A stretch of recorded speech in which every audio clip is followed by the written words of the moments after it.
Hi. నేను మీ Praveen Srirama mobiles.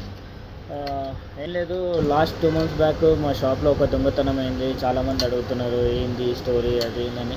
ఎవరికి వివరణ ఇవ్వలేదు. ఈరోజు నేను ఎక్స్ప్లెనేషన్ ఇస్తాను. ఈ 2 months తర్వాత రీజన్ ఏంటంటే, అతను నా దగ్గర 4 years నుంచి వర్క్ చేస్తున్నాడు. 4 years నుంచి వర్క్ చేస్తే మనం ఎట్లయినా అంత నమ్మకంగానే ఉంటాడో అని అనుకుంటాం. కానీ అంత నమ్మకంగా ఉన్న పర్సన్ ఎంత క్రూయల్గా ఆలోచిస్తున్నాడంటే ఒక సినిమాటిక్ స్టోరీ లాగా ఉంటుంది. రీజన్ ఏంటంటే, అతనికి తెలిసిన ఒక చాలా క్లోజ్ పర్సన్ ఇన్ఫర్మేషన్ ఇచ్చిండు, ఇలా డబ్బులు తీసుండని. ఇక దాని తర్వాత నాకు అర్థమైంది, ఒక మంచి దొంగతనం చేస్తున్నప్పుడే పట్టుకోవాలనేసి ట్రై చేసిన. దొరికిండు, చూపెట్టిన. ఎస్ఐసార్ చూస్తే షాక్ అయిపోయాడు. సీసీ ఫుటేజ్లో ఉన్న ప్రతిరోజు 3 నుంచి 6 సార్లు కౌంటర్ల నుంచి డబ్బులు తీయడం స్టార్ట్ చేశాను. ఇదే కాకుండా ఇక ఆయన చేసిన యాక్టివిటీస్ చాలా ఉండే, కానీ ఇది ఈ టైంలో చెప్తే కరెక్ట్ కాదు. ఫస్ట్ పర్సన్ ఏంటంటే, నాకు క్లోజ్ ఉన్న పర్సన్స్కి తెలుసు, నాకు మంత్లీ ఏంటంటే ఒక 3-4 times హెల్త్ ఇష్యూస్ వస్తుండే. అంటే హెడేక్ రావడం కానీ, బాడీ పెయిన్స్ కానీ, ఫీవరేజ్ కానీ. నాకు అప్పట్లో అంత అర్థం కాలేదు. తర్వాత ఈ 1 month బ్యాక్ టెస్ట్ చేయించుకుంటే అర్థమైంది, బాడీలో ఏంటంటే పెస్టిసైడ్ కంటెంట్స్ వచ్చినాయి.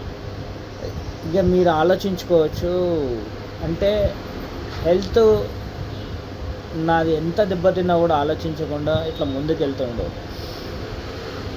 పర్సన్. ఆయననేమో వాటర్ బాటిల్ కొనుక్కొని వచ్చి తాగేటోడు, నేనేమో ఇంట్లో మనోడు కదా అనేసి అనుకుంటే తినే వస్తువులలో దీంట్లో ఇక ఏమి ఇచ్చిండో మనకు ఐడియా లేదు. కానీ చాలా అంటే చాలా ఇంత నమ్మకమైన ద్రోహం ఇక నేను ఎక్కడ చూడలేదు. అంటే మీకు అందరికీ తెలుసు. సరే, ప్రవీణ్ సపోర్ట్ చేస్తా, అందరిలాగానే ఉంది, ఇంకో 5th branch ఓపెన్ అవుతుందని నేను అనుకున్నా. కానీ కొంతమందికి పాముకి ఎన్ని పాలు పోసి పెంచినా అది విషమే తెస్తుంది, కానీ మంచిగా ఉండదు. కానీ అసోసియేషన్లో ఇప్పటికీ కూడా కొంతమంది ఆయనకు సపోర్టింగ్గా, నా మీద ఉన్న కోపమా వేరే వాళ్ళ మీద కోపమో తెలియదు, కానీ ఆయనను చేరదీసి ఆయనకి సపోర్ట్ ఇవ్వడం, ఆయనకి ఇంకా కూడా డిస్ప్లేస్ కాంబోస్ ఇవ్వడం, అది ఎంతవరకు కరెక్టా అని నేను అసోసియేషన్ అడుగుతున్నా. ఒక పర్సన్ ఒక చిన్న మొబైల్లో ఏదైనా దొంగతనం చేస్తేనే మనము అందరం గ్రూప్లలో పెట్టేసి ఇంత చేస్తుంటాము. నియర్లీ 6 months 1 year నుంచి నా దగ్గర ఇంత దొంగతనం చేస్తున్నా కూడా సరే, ఆయన పాపం వాడు పోతాడు అనుకోవచ్చు, కానీ వాణిని వేరే వాళ్ళు చేరదీయడం ఎంతవరకు కరెక్టో నేను అసోసియేషన్కే వదిలేస్తున్నా. ఆలోచించుకోండి.